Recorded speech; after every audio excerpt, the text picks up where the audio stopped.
विराज, मैं तुम्हारी फीलिंग्स समझ सकता हूँ, लेकिन उस घटना स्थल पर ऐसा कोई भी इंसान नहीं था जिसने किशन दामोदर के पक्ष में गवाही दी हो। सिर्फ किशन दामोदर की गवाही से काम नहीं चलता है। ये कानून का मामला है और कानून हमेशा एविडेंस और फैक्ट के हिसाब से चलता है। एक परिवार अगर बोलेगा कि उनके बेटे ने वो सब सेल्फ डिफेंस में आकर किया है, तो इस बात को तुरंत ही कोर्ट खारिज कर देगा।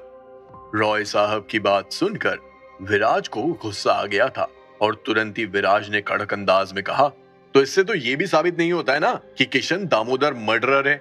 आप लोग उसे किस बेसिस पर जज कर सकते हैं? अब मैं क्या ही बोलूं। रॉय साहब ऑकवर्ड सिचुएशन में फंस गए थे। उन्हें किशन दामोदर के केस के बारे में सब कुछ पता था। कुछ साल पहले ये केस बहुत ही पॉपुलर हुआ था, लेकिन कोर्ट अपना फैसला सुना चुका था। अब किशन दामोदर हत्यारा था या वो सब उसने सेल्फ डिफेंस में किया, ये सब बहस करने से कोई फायदा नहीं था। इंटेंशनल और नेग्लिजेंस में ज्यादा फर्क नहीं है। ये कहना बिल्कुल भी आसान नहीं था कि किशन दामोदर ने सेल्फ डिफेंस में अपने आप को बचाने की कोशिश की और उस कोशिश में एक इंसान की जान चली गई। किशन दामोदर ने अपना जुर्म कबूल नहीं किया।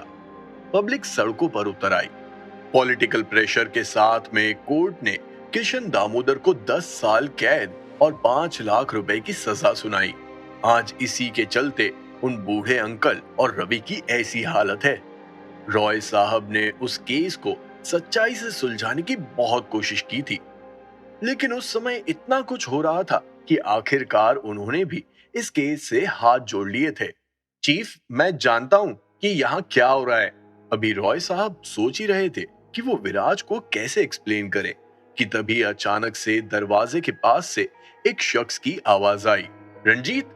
जी हाँ, वो इंसान रंजीत था जिसने थोड़ी देर पहले विराज पर चार्ज किया था और उसे गिरफ्तार किया था। रंजीत वैसे रॉय साहब से एक लेवल नीचे था, लेकिन मुंबई शहर में क्राइम रेट को कम करने में सबसे बड़ा हाथ रंजीत का ही था।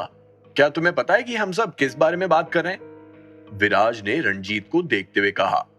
मुझे सुनने की भी जरूरत नहीं है। मैं तो तभी समझ गया था जब मैंने इन बूढ़े अंकल और इस छोटे बच्चे को देखा था। चीफ, जब आप उस केस से डील कर रहे थे, उसी दिन मैंने सोचा था कि एक ना एक दिन ऐसा जरूर आएगा जब ये सवाल उठेंगे, लेकिन मैंने ये नहीं सोचा था कि उन सवालों को लेकर खुद विराज जंदल यहाँ आएगा। जब रंजीत ने विराज का नाम लिया तो उसकी टोन में काफी ठहराव था। रंजीत जानता था कि कैसे विराज ने उनकी एक केस में मदद की थी। रंजीत की नजर में विराज की बहुत इज्जत थी, लेकिन आज जो विराज ने किया वो वाकई में एक क्राइम था और क्राइम के मामले में रंजीत किसी को भी छोड़ता नहीं था, भले ही वो विराज ही क्यों ना हो। इसी वजह से रंजीत ने विराज को बोलने का मौका भी नहीं दिया और उसे गिरफ्तार कर लिया था। रंजीत किशन दामोदर के केस से पूरी तरह से रूबरू था। उसे 10 साल की सजा इसलिए मिली क्योंकि जिस इंसान की ट्रक के नीचे आने से मौत हुई वो पॉलिटिकल पार्टी का आदमी था और उस समय वो पॉलिटिकल पार्टी सत्ता में थी। किशन दामोदर एक पेशेवर पॉकेट मार था और साथ ही साथ उसके तार मुंबई के भाई लोगों से भी जुड़े हुए थे। ऐसे में पॉलिटिकल पार्टी को एक तीर से दो निशाने मारने का मौका मिल गया था। लेकिन कहा जाता है कि किशन दामोदर को उसी के ही लोगों ने फंसाया था और किशन दामोदर जिन लोगों के साथ काम करता था वो लोग अब उस पॉलिटिकल पार्टी के लिए काम करते हैं। पुलिस ने अपनी इन्वेस्टिगेशन में कोई कमी नहीं छोड़ी थी, लेकिन पुलिस को ऐसे कोई एविडेंस नहीं मिले जिससे ये साबित हो सके कि किशन दामोदर निर्दोष था। किसी ने भी किशन दामोदर का साथ नहीं दिया और तो और जिन लोगों के लिए किशन दामोदर काम करता था उन्होंने भी किशन दामोदर का साथ नहीं दिया था। अब ऐसे में पुलिस आखिर कर भी क्या सकती थी? उन्होंने किशन दामोदर के खिलाफ चार्जशीट तैयार की और उसे कोर्ट में पेश किया गया, जहां उसे आरोपी बनाया गया और उसे 10 साल की सजा सुनाई गई। जब रंजीत ने विराज को ये सारी बातें बताई तो विराज पूरी तरह से सरप्राइज रह गया था। क्या भी जो कुछ भी तुमने कहा वो सच है? तुरंत ही विराज ने रंजीत से कहा। ऑफ कोर्स, एकदम सच है। मैं तो उस लीडर का नाम भी जानता हूं जिसके लिए किशन दामोदर काम करता था। शंकर। हाँ, शंकर ही नाम है उसका। अपने एरिया का बहुत बड़ा गुंडा है वो।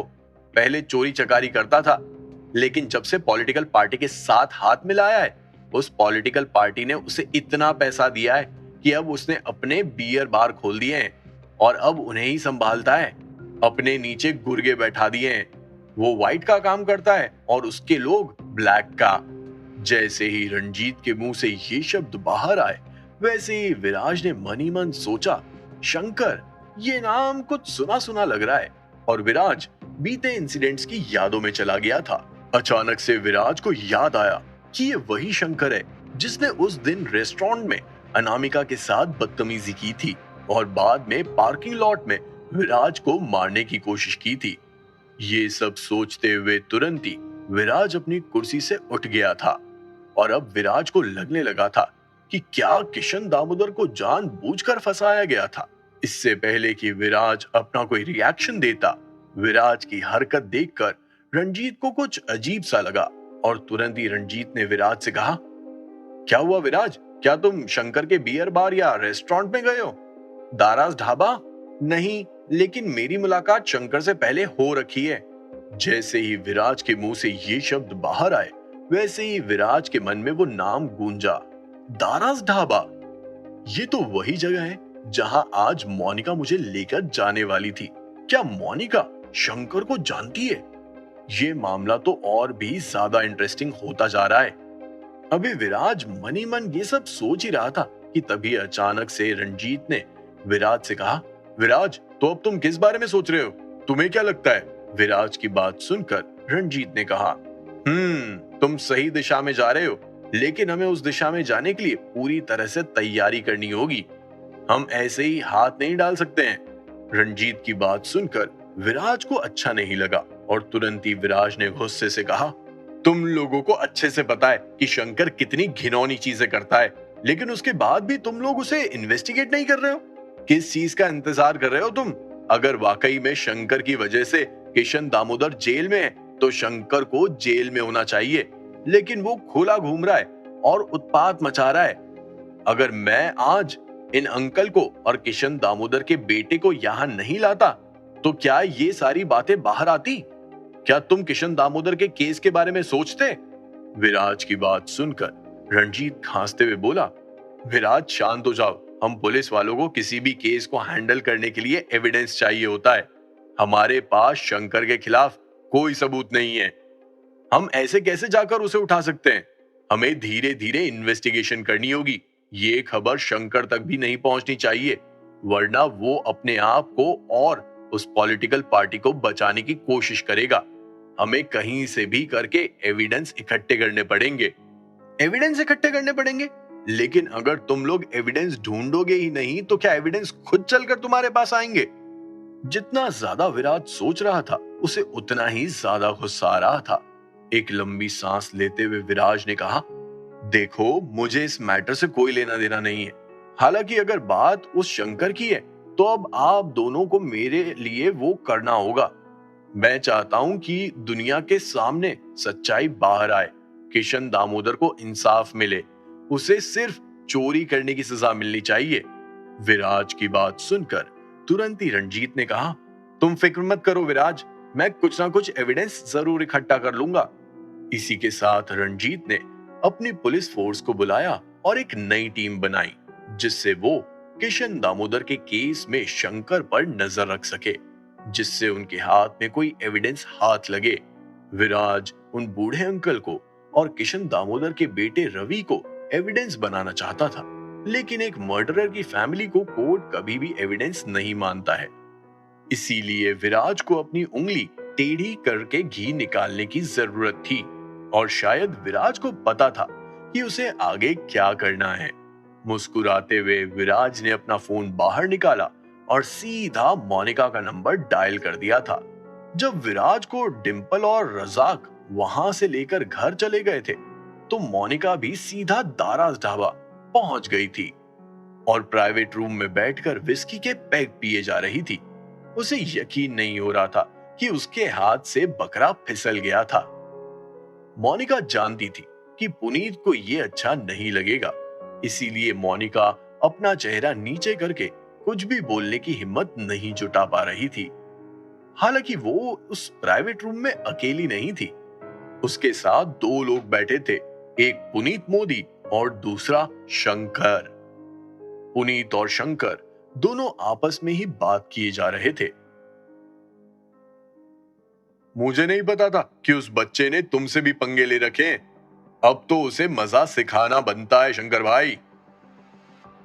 जब पुनीत ने शंकर को विराज के बारे में बताया, तब शंकर को भी पता चल गया था कि पुनीत और मोनिका को भी विराज से तकलीफ है। इसी के चलते शंकर ने उन्हें दाराज ढाबा में वो कांड करने के लिए कहा, जिससे शंकर भी विराज से अपना बदला पूरा कर सके। लेकिन जब मोनिका से ये मिशन फेल हो गया, तो शंकर ने पुनीत को उस दिन का इंसिडेंट बताया, जिस दिन शंकर और उसके कुछ दोस्तों ने विराज और जानवी पर अंडरग्राउंड पार्किंग में हमला किया था, और कैसे एक बूढ़े आदमी ने बीच में आकर शंकर की हालत टाइट कर दी थी। हालांकि शंकर ने पुनीत को पूरी बातें नहीं बताई थी, क्योंकि उसके लिए वो काफी एम्बैरेसिंग था। तुम इतना छोटा सा मैटर भी नहीं संभाल पाई, आखिर तुम किस काम की हो? पुनीत ने चौंकते हुए मोनिका की ओर देखते हुए कहा। मुझे मुझे नहीं पता था कि वो इस तरह किसी सड़क पर हो रहे कांड में उन गरीबों का साथ देगा। साथ दिया जो दिया, लेकिन साथ ही साथ 20 लाख रुपए भी उसने दान कर दिए। अब उसके पास सिर्फ 40 लाख ही हैं। जैसे ही मोनिका के मुंह से ये शब्द बाहर आए, वैसे ही पुनीत ने एक बार फिर से अपनी बुलंद आवाज में कहा, ये सब करने से तुमने उसे रोका क्यों नहीं? तुम पहले भी तो उसे कई बार बेवकूफ बना चुकी हो। ऐसे कैसे हो सकता है कि तुम्हें कुछ भी पता नहीं कि वो क्या करने वाला है? क्या तुम्हें अब उसके ऊपर दया आने लगी है? ऐसा कुछ भी नहीं है। पुनीत के एक्सप्रेशंस देखकर तुरंत ही मोनिका ने कहा, मुझे उस गरीब पर क्यों दया आएगी? मुझे कोई दया वया नहीं है, और वैसे भी उसके पास अब सिर्फ 40 लाख रुपए ही हैं। मुझे पता है कि वो ऐसे ही उन पैसों को उड़ाता रहेगा। हमें उसकी क्या जरूरत है? अगर वो ऐसे ही खर्चा करता रहा तो 1-2 महीने में कंगाल हो ही जाएगा। हमें इंतजार करना चाहिए। मैं इंतजार नहीं कर सकता। जैसे ही पुनीत के मुंह से ये शब्द बाहर आए, वैसे ही एक और आवाज आई, मैं भी इंतजार नहीं कर सकता। ये आवाज शंकर की थी। आगे बोलते हुए शंकर ने कहा, सच कहूं तो मैं उसका ऐसा हाल करना चाहता हूं कि जब भी कोई उसे देखे तो उसे देखकर हंसे। बस कैसे भी करके तुम्हें उसे मेरे दाराज ढाबा में लेकर आना होगा। जान से खत्म कर दूंगा साले को। बात 40 लाख की नहीं है। अगर उसके पास 4 लाख या 40,000 भी होते ना, तो भी मैं इंतजार नहीं करता। मुझे कैसे भी करके उसे खत्म करना है। मेरी उससे कोई खानदानी दुश्मनी नहीं है। मुझे तो बस मेरा बदला पूरा करना है। उस बदले की आग में मैं जलता रहा हूं। मुझे उसके बारे में कुछ भी नहीं पता था। जब तुम्हारे मुंह से उसका नाम सुना तो मैं तुरंत ही इस मिशन में शामिल हो गया। लेकिन मुझे क्या पता था कि तुम्हारी गर्लफ्रेंड ये काम नहीं कर पाएगी। गुस्से की आग में शंकर जलता जा रहा था। उसका गुस्सा या बदला बिल्कुल भी पुनीत से कम नहीं था। वो दोनों ही विराज को जान से खत्म करना चाहते थे। क्या विराज मोनिका का खेल समझ गया था, या फिर बस शंकर के लिए विराज उस दाराज ढाबा में जाना चाहता था? क्या विराज को पता चल गया था कि मोनिका भी शंकर से मिली हुई है? अब विराज क्या करेगा? वो मोनिका से मिलने दाराज ढाबा जाएगा। दाराज ढाबा में विराज के साथ क्या होगा? क्या विराज की आंखों के सामने आज मोनिका और पुनीत के साथ साथ शंकर का भी खेल पता चल जाएगा? क्या विराज किशन दामोदर को इंसाफ दिला पाएगा? जानने के लिए सुनिए cash on my mind, only on pocket FM.